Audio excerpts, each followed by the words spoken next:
Assalamualaikum warahmatullahi wabarakatuh. Perkenalkan, nama saya Syarifah Aulia dengan NIM 10322411020 dari Prodi S1 Keperawatan Universitas Muhammad Husni Tamrin.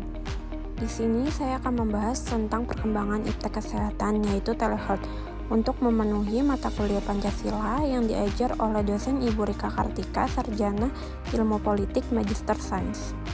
Di era digital seperti sekarang, perkembangan ilmu pengetahuan dan teknologi atau iptek telah mengubah hampir setiap aspek kehidupan kita. Salah satu bidang yang mengalami transformasi besar adalah dunia kesehatan melalui teknologi telehealth. Telehealth atau layanan kesehatan jarak jauh memungkinkan pasien berkonsultasi dengan tenaga medis tanpa harus datang ke rumah sakit. Dengan bantuan internet, perangkat pintar, dan aplikasi khusus, layanan ini menghadirkan solusi yang cepat, aman, dan efisien. Perjalanan telehealth dimulai sejak 1990-an.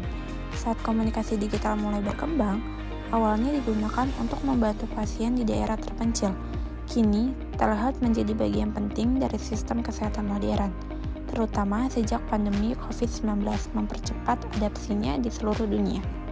Telehealth juga membuka akses layanan kesehatan untuk kelompok rentan, seperti lansia dan masyarakat di daerah terpencil. Ini bukan hanya soal kemudahan, tapi soal keadilan dan pemerataan layanan kesehatan. Tak hanya sebatas video call, perkembangan iptek ini memungkinkan integrasi AI dan big data. Dokter bisa menganalisis data kesehatan pasien secara real-time, membuat diagnosis lebih cepat dan akurat. Tapi di balik semua itu, ada nilai luhur yang tak boleh dilupakan, yaitu Pancasila, dasar negara dan jiwa bangsa Indonesia. Dalam sila pertama, ketuhanan yang Maha Esa, teknologi harus berjalan seiring dengan nilai spiritual.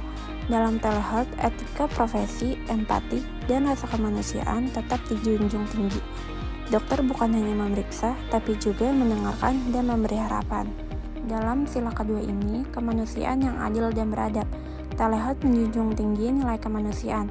Melalui layanan ini, siapapun tanpa memandang status ekonomi atau lokasi geografis berhak mendapatkan pelayanan kesehatan yang layak dan bermartabat.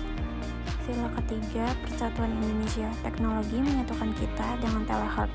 Masyarakat di kota maupun di pelosok negeri bisa merasakan pelayanan yang sama. Ini mempererat persatuan dan semangat gotong royong dan kebersamaan.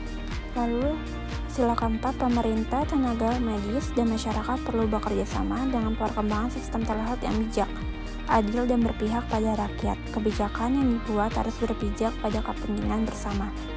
Lalu dengan sila kelima, telehealth menjadi jembatan keadilan sosial di bidang kesehatan. Tak lagi ada ketimpangan layanan antara kota dan desa, antara kaya dan miskin, semua mendapatkan akses yang sama.